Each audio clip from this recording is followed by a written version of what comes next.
Cicatrizes invisíveis. Álvaro Vasconcelos tinha 54 anos quando a sua vida desmoronou. Professor universitário aposentado, era um homem de presença marcante. Alto, cabelos grisalhos sempre bem alinhados, voz pausada e grave. Sua reputação era impecável. Um intelectual respeitado, um marido dedicado, um pilar da sociedade. Para quem via de fora, Álvaro era um homem que havia conquistado tudo. Uma bela casa em um bairro nobre, um casamento de mais de 20 anos com Teresa, uma esposa elegante e discreta, e um círculo de amigos influentes. Mas a verdade sempre se esconde nas entrelinhas. Por trás da fachada de estabilidade, Álvaro levava uma vida dupla. E foi essa vida paralela que o conduziu ao inferno. Tudo começou com Camila. Ela não era uma estudante jovem, nem uma mocinha deslumbrada pelo status dele. Ela tinha 41 anos, era restauradora de arte e possuía um olhar atento, que parecia enxergar através das pessoas. Conheceram-se em um evento acadêmico onde Álvaro foi palestrante. Camila fez uma pergunta incisiva que desafiou sua teoria sobre simbolismo na literatura renascentista. Ele respondeu com ironia, ela rebateu com inteligência, e aquilo foi o suficiente. Dias depois, ela enviou um e-mail pedindo sugestões de leitura. Uma troca de mensagens acabou virando um café. Um café acabou virando um jantar, e um jantar acabou virando um quarto de hotel. Álvaro, que sempre desprezara homens infiéis, agora era um deles. E o que mais o assustava não era a culpa, mas o prazer que sentia ao se entregar ao risco. Camila era diferente de sua esposa Teresa. Sua esposa era controlada e serena. Camila era fogo e instinto. Ele dizia a si mesmo que aquilo era apenas um escape, uma forma de recuperar algo que o tempo lhe roubara. Mas a verdade é que ele estava apaixonado. E sua esposa Teresa sabia. Na manhã de um sábado qualquer, Teresa desapareceu. Álvaro acordou e encontrou a cama vazia. O telefone dela estava desligado. Suas roupas e objetos pessoais permaneciam intactos. Apenas o carro sumira da garagem. No começo, achou que era algo banal, talvez uma visita surpresa à mãe, um passeio sem aviso, mas conforme as horas foram passando, a inquietação dele se transformou em medo. Ele chamou a polícia naquela mesma noite. E os dias seguintes foram um turbilhão de interrogatórios, buscas, entrevistas. Teresa não tinha histórico de depressão, não parecia infeliz. Nenhuma transação bancária indicava fuga. O carro foi encontrado dias depois, abandonado em uma estrada deserta, sem sinais de violência. E claro que Álvaro se tornou o principal suspeito. Não importava que ele fosse um homem respeitado, e não importava que não houvessem provas concretas. Maridos sempre são os primeiros suspeitos quando as esposas desaparecem. E então veio a revelação que destruiu sua reputação. A polícia descobriu seu caso com Camila. A amante secreta virou manchete. A universidade emitiu uma nota de repúdio, amigos se afastaram, o julgamento social foi imediato e implacável. Mas a bomba final veio quando encontraram uma mancha de sangue no porta-malas do carro de Teresa. E era sangue dela.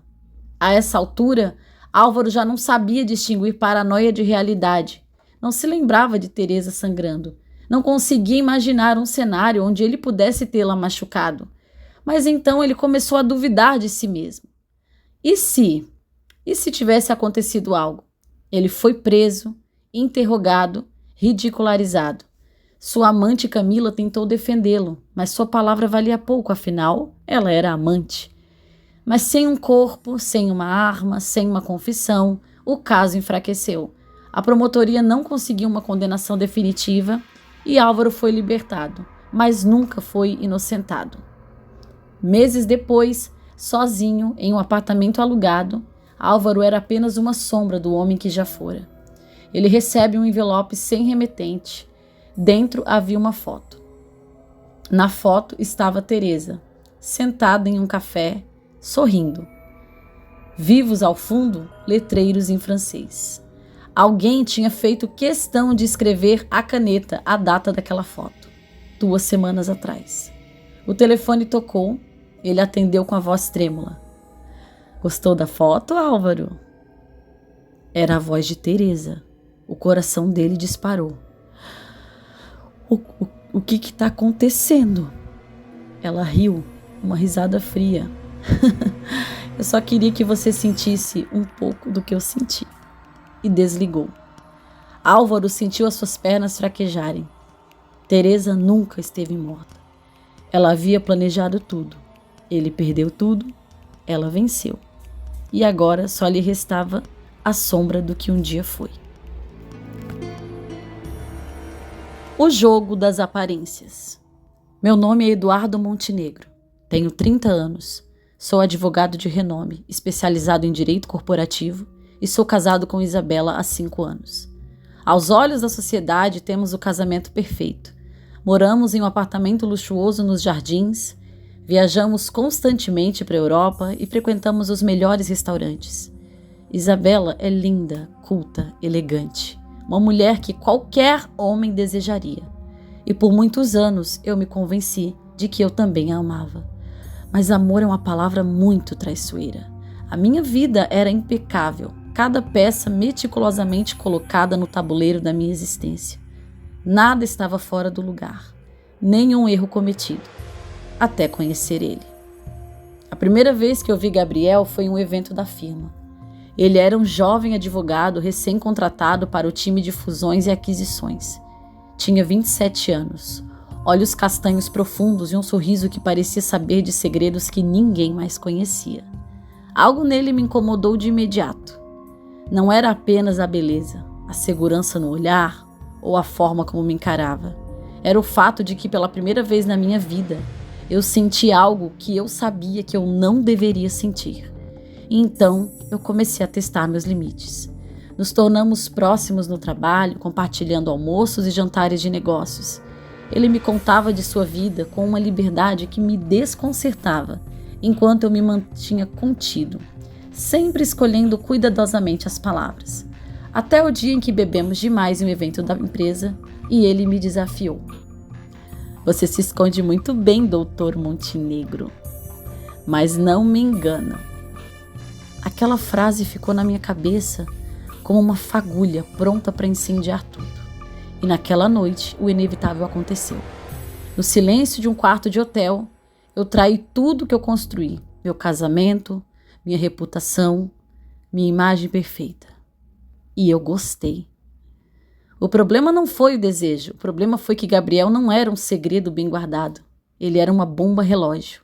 Ele queria mais. Queria ser prioridade e ameaçou me expor. Você não pode viver 2 vidas, Eduardo.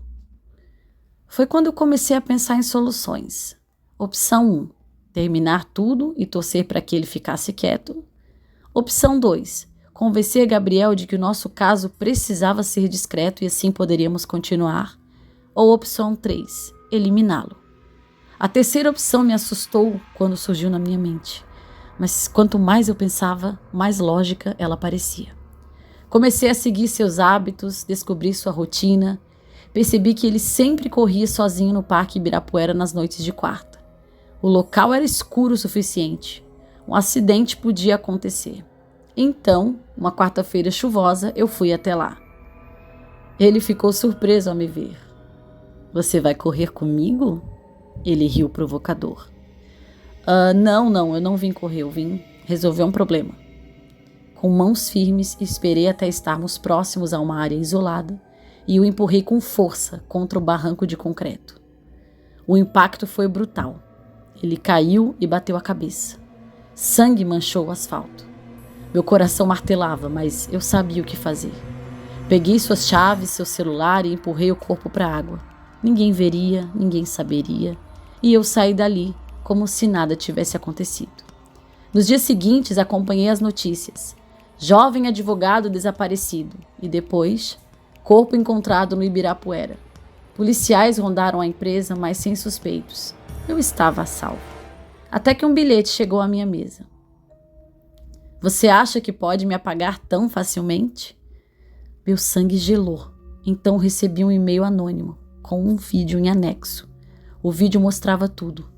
Cada passo meu naquela noite, o empurrão, a queda, a fuga. A mensagem era muito clara. Alguém sabia.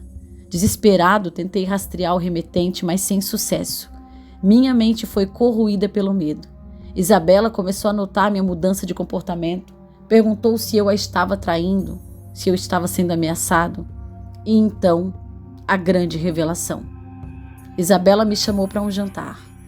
E lá, com um sorriso frio, ela disse: "Eu sei de tudo, Eduardo." A verdade veio como um soco no estômago. Ela sabia do caso, sabia do assassinato, e ela quem armou aquela armadilha. "Sabe por que eu me casei com você? Porque eu sabia que um dia você cometeria um erro assim. E agora eu controlo você." Ela mostrou o contrato de divórcio. Eu assinaria e daria metade dos meus bens sem argumentos. E se eu recusasse, ela entregaria provas à polícia. Eu estava acabado. O jogo das aparências finalmente havia terminado, mas não da forma como eu imaginava. Hoje sou um homem arruinado, sem dinheiro, sem reputação, sem saída. Mas uma coisa ainda me resta: a vingança.